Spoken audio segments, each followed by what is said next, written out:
Denny Hamlin leading more laps than he's ever led. That chirp means it's time for our Nextel call of the race. Nextel gets things done.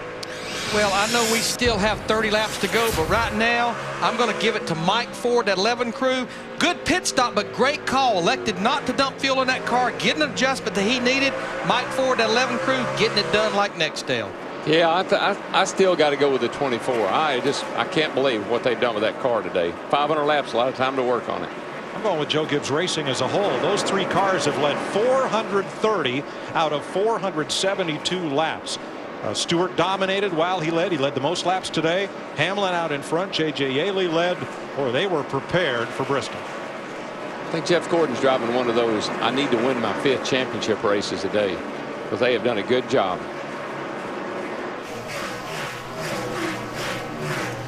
An attaboy for David Stremme, top Dodge in the race in 7th. Dodge has qualified well. Stremme's the one to seal the deal, and Dodge, like Chevy, has a new body style here. It's the Avenger, their new midsize car that is being carried by the Nextel Cup drivers in the Car of Tomorrow platform. That's a Dodge Avenger. Yeah, they will still carry the Charger name with the current car, just like Chevrolet will still carry the Monte Carlo SS. Ford Fusion, as well as the new Toyota Camry, elected to keep the same name in the Car tomorrow. Now Denny Hamlin 11 car starting to stretch it out a little bit on Kyle Busch in the 5 car with 25 laps to go. But right now, we talked about it earlier, we have that conveyor belt of cars all the way around this half-mile racetrack. Kyle Busch staying just close enough to Hamlin, keep pressure on him. He can't make a mistake. He can't linger too long behind anybody. But you know how this place races. Look at those 160,000 seats. See an empty one? I don't. And it won't be long. You'll see a bunch of empty seats, because they'll all be standing up as this race winds down. I gotta believe as long as Kyle Busch can stay this close to Denny Hamlin, he might have a little something for him. He seems to be able to close up even without traffic, and just like before, back here the 24 and the 31 this time seem to be getting better as they get near the end of this run. Jeff Burton had caught Jeff Gordon. They had to work their way past Mike Bliss, and I thought Burton had a little something for the 24. And 55% of you say leave it alone. Don't progressively bank Bristol. We like it the way it is. But they think they can put out a new surface and improve the quality of the racing. And that will happen right after this race. That was actually closer than I thought it would be. 55-45. I thought it'd be more like 70-30 maybe. Carl Edwards, Jimmy Johnson, 10th place battle with 20 to go.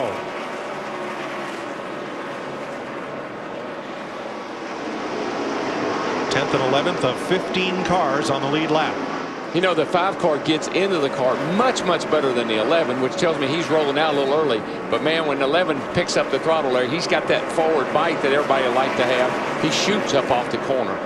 We're here with 18 laps to go. Just to update maybe some viewers that are just joining us, Mike talked about how many laps that Joe Gibbs Racing had led here today. Tony Stewart led 257 on lap 290, came to pit road with no fuel pressure. He's sitting out there now just logging laps, 29 laps down. Watch the 5 car close up into the corner, right, going in, but then he loses all that ground coming off, and that's perfect. And we got the 48 car with a flat right front, looks like.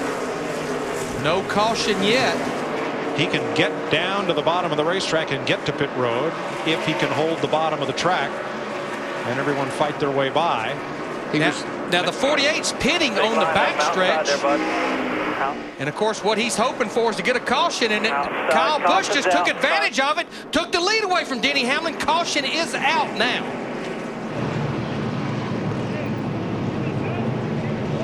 Well, that changes everything. Got a feeling they'll be discussing this. Well, Kyle Busch had completed the pass well enough prior to the caution that the loop data will likely show him as the leader. We'll double check. That's coming off a 2 down the back and look like a. Now, let me explain why Tony Stewart is so slow. Darrell, we talked about this earlier. He didn't want to become part of Jimmy Johnson's problem. He's just out there logging laps, but he's running so slow and out of the way. Why? Well, he doesn't want to tear that car up. He wants to use it next week. And there you see Jimmy's car just goes up the hill. I'm assuming he had a right front go down. It had all the look of it. Car just would not turn, just went straight to the outside wall. Big weekend at Martinsville across the Fox networks. All on speed Friday. Nextel Cup practice, truck practice, and Cup qualifying. On Saturday, Cup practice and the Craftsman Truck Series race is on Fox, 3 p.m. Eastern Time Saturday. Then speed coverage brackets, the Nextel Cup race on Fox next Sunday, 1:30 Eastern Time. You know what this has written all over it, Larry? Daytona with the 24 car. When he come down and got 4 tires. And there he goes, Darrell. He did it earlier on fresh tires. Him and Jeff Burton in the 31 to the high side. They're going to go all the way up to 4th right now before he complete 1 lap. Yeah, 8 I think laps to go this time. I think that's going to work out for those guys. Biffle put the block on Jeff Gordon. Denny Hamlin's in trouble, it looks like, an 11 car. But while this is going on, Kyle Busch has drove away from this group. I don't think he can drive far enough away, though. I tell you, the 24 and the 6 and the 31 are coming, baby. Here comes the 31 looking outside. Dick, what's wrong with Hamlin? Hamlin just came on the radio and screamed, "We're blowing up, we're blowing up." He continues to lose position, this time coming to 6 laps to go. Greg Biffle still back there on the same tires as Kyle Busch. Kyle Busch still driving away. It's going to be a nail-biter, boys. Hamlin led 177 laps. He won't win it. Here comes Burton on the outside of Gordon. 5 to go, clear by 10 here, 5 to go. I think Burton's got a little something for the 24 car. If he can just get a little opening here somewhere. And here comes his teammate Harvick right behind him. He's looking. Greg Biffle is the best friend that Kyle Busch has got right now. They'll be coming to 4 to go this time. I believe the 05 car is going to be able to hang, Larry. It looks like it right now because he's pretty much keeping tempo with those boys behind him. Nothing like being out front at Bristol. Now here comes Gordon in the 24. He's going to get inside. Biffle in the 16. Burton's got to try to follow him through. He gets a good run down into turn 3. 3 to go this time. He's going to catch him. I say he may catch him. 3 more, 3. Cheer him on, boys. Spin, turn 4. Casey Kane gets into David Reagan. Yellow flag. That will nail the coffin on Kyle Busch. He's done. He's done. That is not what that 5 car wanted to see. Nope. At all. This answers my question on why nobody left. It's not over. Oh, and by the way, none of them are sitting down either. Caution flag 15. David Reagan spins off the front bumper of Casey Kane. At 24 is just a perfect example of persistence. Hang in there. Don't give up. Keep working. Here you are, boys. Got a shot. The caution comes out with 2 to go. Hey,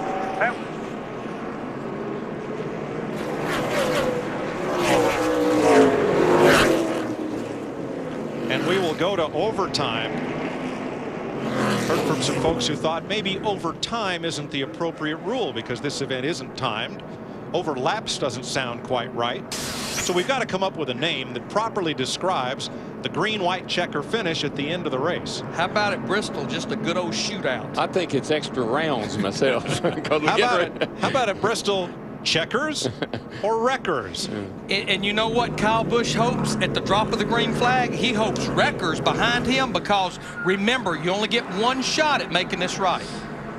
I'll tell you a guy that's sitting there poised. If he could get a little run on Jeff Gordon, is that 31 car. I mean, he was working on Jeff pretty hard. He was better than Jeff Gordon. Jeff Gordon was protecting the bottom, and Burton didn't have enough to go around the outside. Burton was being nice to him. I'll tell you, Kyle Busch is my hero today, even if he doesn't win this race. Remember midpoint of the race, he called his crew chief. He says, "I'm an idiot." But he learned from that. He took care of his car. He had something to get the lead and did. And he's in a position to win it if he can hold on. But I'll tell you, he has really had a great race today. There hadn't been a race that we've had this year, Busch or Cup, that he hadn't had a shot at winning. It's incredible how fast that car's been. We'll use Fox 3D to show what happened to David Reagan between turns 3 and 4. There's Reagan in the 6. Ooh. Bump from Casey Kane. there's no question that 6 car has been a pretty ill-handling driving car for David Reagan today. And of course, all it takes is Kane getting the throttle, a 6 not getting the throttle, and there you have the results. We had a couple of our lead lap cars that elected to come to pit road, get fresh tires. It didn't stop the last time. Carl Edwards in the 99, Stremme in the 40, single file restart. Lead lap cars only to the front of this restart. You know, I'm not sure the 9 and the 6 probably were racing for position. Kyle Busch is trying to win his 4th Nextel Cup race. He's 21 years old. Jeff Gordon has won as many championships as Kyle Busch has won races. In Gordon's case, is it time for big picture racing, or will he run his young teammate hard to get the checkered flag? I think he'll run his teammate hard, knowing he has about 70 lap fresher tires in that 5 car. He'll race smart, but he's going to race hard. Checkers or wreckers, they will wave the green flag. If the drivers can complete the next 2 laps, we'll see the checker. If not, if the yellow flag comes out, the race is over. I'll tell you one thing, Kyle Busch better not open that door. Oh no. Because what I really think could happen here is the 5 and the 24 could get into each other and the 31 goes scooting by. And Darrell, it was pretty clean last time. You're on this older tires, this hotter tires. You got to be careful with that low gear not to spin those tires on this restart. Yeah, you better have them cleaned up. And I haven't seen him really clean them up that much. Let's see what happens here. Holy cow. Green-white checker, 2 laps to go. Kyle Busch, Jeff Gordon, Jeff Burton, Greg Biffle, Kevin Harvick. He spun them. Gordon went after the lead. Goes. There goes Burton on the outside. There he gets around goes. Gordon. Jeff Burton. I told you, I thought that 31 was laying there in the weeds. Now remember, white flag this time, 1 to go. He gets a run to the inside. I'm sure Kyle Busch will put the block on him. He better be careful down here. Uh-oh. It's okay. Hamlin's slow. No problem. Little touch. All I can say is Kyle Busch better be glad that's Clear. Jeff Burton behind him. Yes, sir. A lot of give and take there. He's going to do a little bump and run here. They're going to drag race to the finish line. Yes! Kyle Busch in the 5. I tell you, anybody else, Mr. Nice Guy was nice to the 5 car. Spin in turn 1. Casey Mears after the checkered flag. Darrell, you're absolutely right. Kyle Busch better be glad that 31 car was behind him, because there was a lot of give and take there. Took good care of him. Checkers, not wreckers.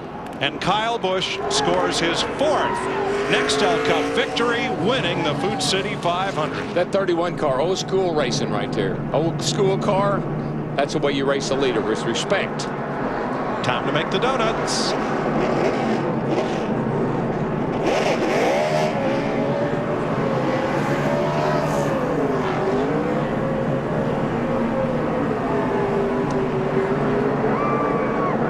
Talked about it earlier. Kyle Busch will always have the claim. Nobody can ever take it away that he won the very first race car tomorrow. What about that 5 car, though? You know, it's got a history here.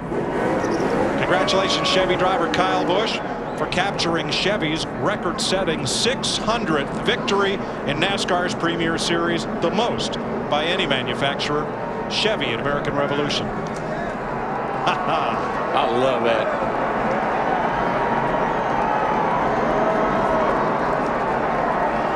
That kid deserves to win a race this year. He really, really does. Yeah, he's been awesome every race. But I love that he learned from overdriving the car earlier in the race, refocused, got to victory lane. And I can't help but think that man that he was racing is the same too, that where he went spinning backwards across the finish line at the end of the Vegas Busch Series race a couple of weeks ago. Jeff Burton ran him clean. Kyle Busch wins at Bristol.